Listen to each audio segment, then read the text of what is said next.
Hello, good morning everyone, welcome back to my another blog. আমি মৃত্তিকা from মৃত্তিকা 7। আপনারা সবাই কেমন আছেন? আশা করছি সবাই অনেক বেশি ভালো আছেন, আর আমিও ভালো আছি।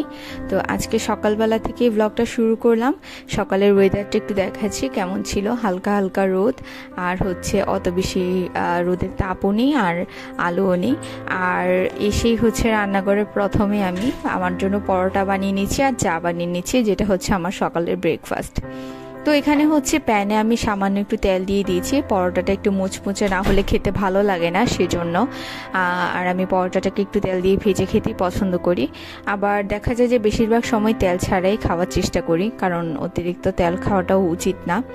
তো এখানে হচ্ছে পরোটাটা দিয়ে দিয়েছি ভাজার জন্য, মুচমুচে করে ভেজে নেবো। আমার এরকমভাবে পরোটা ভেজে খেতে ভালো লাগে। আর পাশে হচ্ছে চাও বসিয়ে দিয়েছি।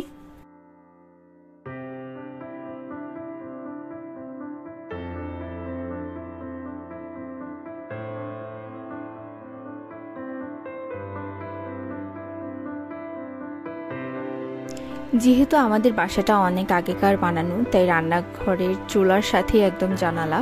আসলে আজকালকার যা বাসার নিত্য নতুন ডিজাইন হয়, তার মধ্যে মোটামুটি কোনো বাসাতেই কিচেনের মধ্যে চুলার সাথে জানালা দেখা যায় না। তো আমাদেরটা দেখা যায়, কারণ অনেক আগেকার বাসা, সেই জন্য।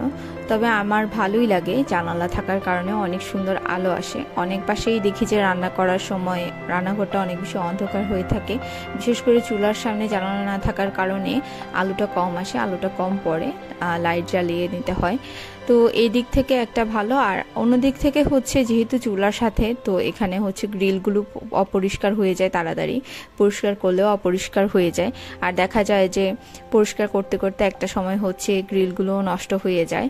অত বেশি করে হচ্ছে পরিষ্কার করার কারণে রং উঠে যায়, গ্রিলের সৌন্দর্য নষ্ট হয়ে যায়। তো এটাই আর কি, যে কোনো জিনিসেরই নেগেটিভ দিক থাকে, পজিটিভ দিক থাকে, তো এরকমই। তো পরোটাটা ভাজতে ভাজতে আমি পাশে হচ্ছে চাটাও বানিয়ে নিলাম। আর এখানে হচ্ছে ঘুম থেকে উঠে ফ্রেশ হয়েছি, চুল টুল আঁচড়িয়েছি, তাই ভাবলাম একটু দেখাই আপনাদেরকে। এটা আসলে দেখানোর মতো কোনো কিছু না, আসলে হচ্ছে এমনি একটু ভাবলাম নিজেকে একটু ভিডিও করি। কারণ দেখা যায় যে মোস্ট অফ ব্লগে নিজেকে খুব কমই দেখানো হয়। অনেকেই হচ্ছে চায় যে যে ব্লগ করে তার ফেস দেখার জন্য, তো সেই জন্যই ভাবলাম একটু দেখিনি। তো এখানে মুচমুচে করে আমার পরোটাটাও ভাজা হয়ে গিয়েছে। যেহেতু মুচমুচে করে আমি ভাজতে চাই, তাই একটু টাইম নিয়ে ভাজতে হয়, লো মিডিয়াম ফ্লেমে দিয়ে। তো সেজন্য আমার পরোটা ভাজতে একটু সময় লেগে যায়। তো আমার হচ্ছে কিছুদিন পরে এক্সাম আছে, আমাদের ফাইনাল ইয়ারের এক্সামের আগে একটা টেস্ট এক্সাম হয় সেটা। তো সেজন্য হচ্ছে একটু রাত জেগে পড়াশোনা করতে হয়, তাই গত কিছুদিন ধরে হচ্ছে রাতের বেলা আমার ঘুমটা কম হচ্ছে, একটু লেট হয়ে যাচ্ছে ঘুমাতে ঘুমাতে, প্রায় 4টার মতো বেজে যায়। তো সেজন্য সকালে ঘুম থেকে উঠতেও লেট হয়ে যায়। এখানে হচ্ছে আবার আমার ছোট বোনের এক্সাম চলছে, ও হচ্ছে সকাল সকাল উঠে যায় ঘুম থেকে। তো সবাই মোটামুটি সকাল সকাল উঠে যায়, কারণ তারা তাড়াতাড়ি ঘুমিয়ে পড়ে, সেজন্য ত্রিভও উঠে যায়। তো তাদের হচ্ছে সবারই ব্রেকফাস্ট ডান, আর সবার শেষে হচ্ছে আমি ব্রেকফাস্ট নিয়ে বসেছি। এখানে হচ্ছে ত্রিভকেও এনে বসালাম। তো ওকে হচ্ছে একটু একটু পরোটা দিচ্ছিলাম। ও হচ্ছে সকালবেলা কলা খেয়েছে, কলাটাই খেতে চায়, সেজন্য খাওয়ানো হয়েছে। তো দেখা যাবে যে কিছুক্ষণ পর আবার ভাত নিব, যদি চায় তাহলে খাবে, আর তা না হলে তো খাবে না। তো আমার সাথে সাথে আবার দেখলাম যে 1-2 টুকরা পরোটা খাচ্ছে, 2বার খেয়েছে, তারপর হচ্ছে ফেলে দিচ্ছে আর খাবে না আর কি। তো সেজন্য হচ্ছে আমি চা দিয়ে খেয়ে নিলাম। আর আমার হচ্ছে পরোটাটা চা দিয়ে খেতে বেশি ভালো লাগে, আর ভাজি টাজি দিয়েও খেতে ভালো লাগে, তবে চা দিয়ে খেতেই বেশি ভালো লাগে। আর আরেকটা জিনিস হচ্ছে একটু আলসেমিও কাজ করে, যে পরোটা খাবো, এটার সাথে আবার ডিম পোস্ট করব বা এটা ওইটা করব, সময় সাপেক্ষ। সেজন্য হচ্ছে চেষ্টা করি যেন কম সময়ের মধ্যে ব্রেকফাস্ট যেভাবে করে নেওয়া যায়। যে কোনো খাবারের ক্ষেত্রে আমি এমন করি, মানে যদি নিজের বেলায় হয় তাহলে হচ্ছে শর্টকাটে যতটুকু সম্ভব সেরে নেওয়া যায় আর কি, সেরকমটাই আমি করি। আসলে খাওয়ার পিছনে এত সময় নষ্ট করার কোনো মানেই হয় না। আর কম খেলে মানুষ মরে যায় না তাড়াতাড়ি, বেশি খেলেই বরং মরে যায় তাড়াতাড়ি। সব কিছু মিলিয়েই আর কি। এখানে দেখেন জিবা আমার পাশে বসে বসে দুষ্টামি করেই যাচ্ছে। আবার পাশে হচ্ছে কিছু ফল টল ছিল, যেহেতু আমার মা আর পাপা হচ্ছে আজকে একাদশী আছে সেজন্য। তো সেই ফলগুলো দিয়ে হচ্ছে জিবা নিজে নিজে খেলা শুরু করে দিয়েছে।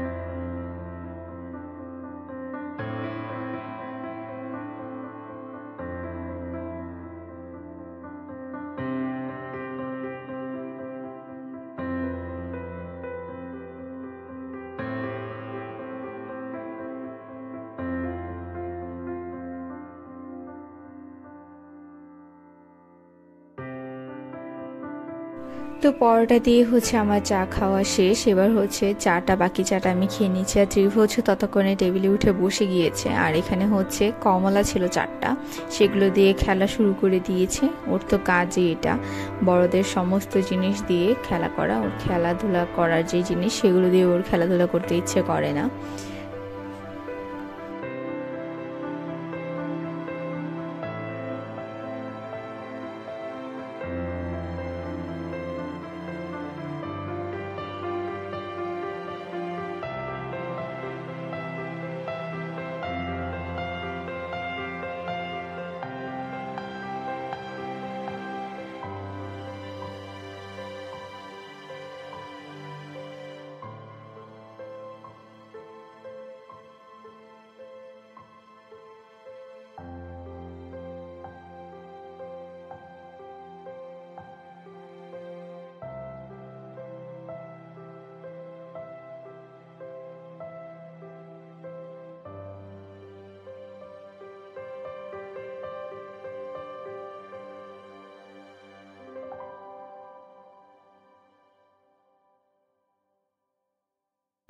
তো সকালবেলা আর যাই হোক, ত্রিবের সাথে অনেকটা সময় আমি স্পেন্ড করতে পছন্দ করি। আমার খুব ভালো লাগে ঘুম থেকে উঠে ত্রিবের সাথে টাইম স্পেন্ড করতে। এগুলো হচ্ছে সব থেকে ভ্যালুয়েবল টাইম বাচ্চাদের সাথে, কারণ বাচ্চাদের এই সময়টা আর কখনোই ফিরে আসবে না, কখনোই না। তো সেজন্য আমার অনেক ইমোশন কাজ করে। আর হচ্ছে আমি ত্রিবের ছোটবেলাটাকে আরো বেশি মিস করি। দিন দিন তো বড় হয়ে যাচ্ছে, নিত্য নতুন জিনিস শিখছে, সবকিছুই ভালো লাগে। তবে মনে হয় যে একটা সময় সেও বড় হয়ে যাবে, সেও তার জীবনে ব্যস্ত হয়ে যাবে। এই তো সেই জন্য হচ্ছে বেশি বেশি টাইম স্পেন্ড করা ওর সাথে। তারপরও দেখা যায় যে হয় না টাইম স্পেন্ড করা, কারণ আমার নিজেরও হচ্ছে নিজের কেরিয়ার বা নিজের জীবনেও কিছুটা করার আছে। সেজন্য হচ্ছে অনেকটা টাইম সেখান দিয়েও চলে যায়।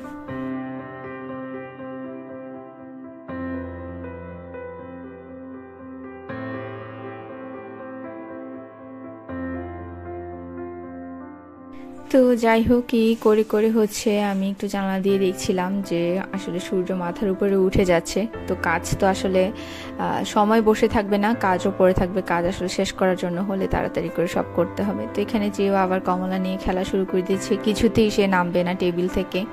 তো যাই হোক, জোর করে ওকে নামিয়ে টামিয়ে ছাদে নিয়ে যাওয়ার লোভ দেখিয়ে হচ্ছে টেবিল থেকে নামিয়েছি, কারণ সে ফ্রুটগুলো নষ্ট করে ফেলছিল।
তো এখানে হচ্ছে বাসার মধ্যে অনেক ঝুল জমে গিয়েছিল আশেপাশে। তো মা তো বেড়াতে গিয়েছিল, আমরাও ঠিক করে কাজকর্ম কিছুই করতে পারিনি। তো সেজন্য মা হচ্ছে সব ঝুল টুল পরিষ্কার করে নিয়েছে। আর এখান দিয়ে হচ্ছে আমি ট্রিপকে যেহেতু বলছি ছাদে নিয়ে যাব, সেজন্য ওকে নিয়ে চলে এসেছি এখানে। তো এসে দেখি যে পাতা টাতাগুলোতেও ধুলাবালি জমে গিয়েছে, এগুলোও ক্লিন করতে হবে। আমি একদিন করব সময় করে। আর হচ্ছে তারপর ট্রিপকে নিয়ে আমি ছাদে চলে গেলাম।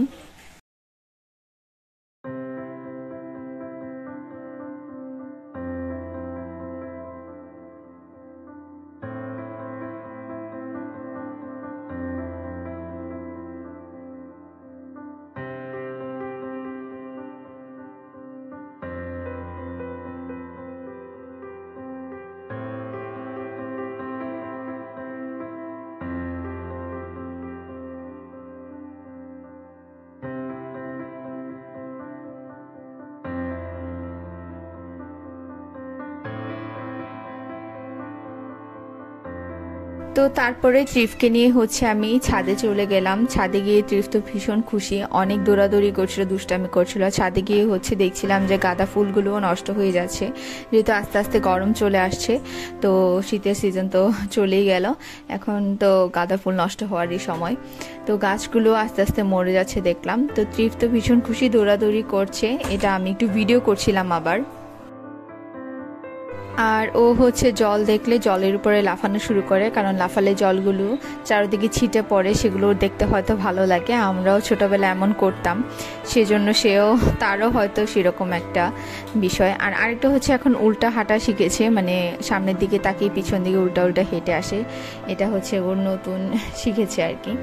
তো এই যে এখানে দেখতে দেখতে তারপর বাসায় চলে এসেছি। এসে ভাবলাম একটু স্কিন কেয়ার করে, অনেকদিন হয়েছে স্কিন কেয়ার করা হয়নি। তো এখানে আমি 2টা প্যাক মিলিয়ে একসাথে দিয়ে নিচ্ছি। তো আমার আজকের ব্লগটা এই পর্যন্তই ছিল। আপনারা সবাই ভালো থাকবেন, সুস্থ থাকবেন। দেখা হচ্ছে নেক্সট ব্লগে। এখনও যারা আমাকে সাবস্ক্রাইব করেনি তারা অবশ্যই সাবস্ক্রাইব করে দেবেন, লাইক করবেন আর কমেন্ট করতে ভুলবেন না। তো সবাই অনেক বেশি ভালো থাকবেন, সুস্থ থাকবেন। Till then, tata.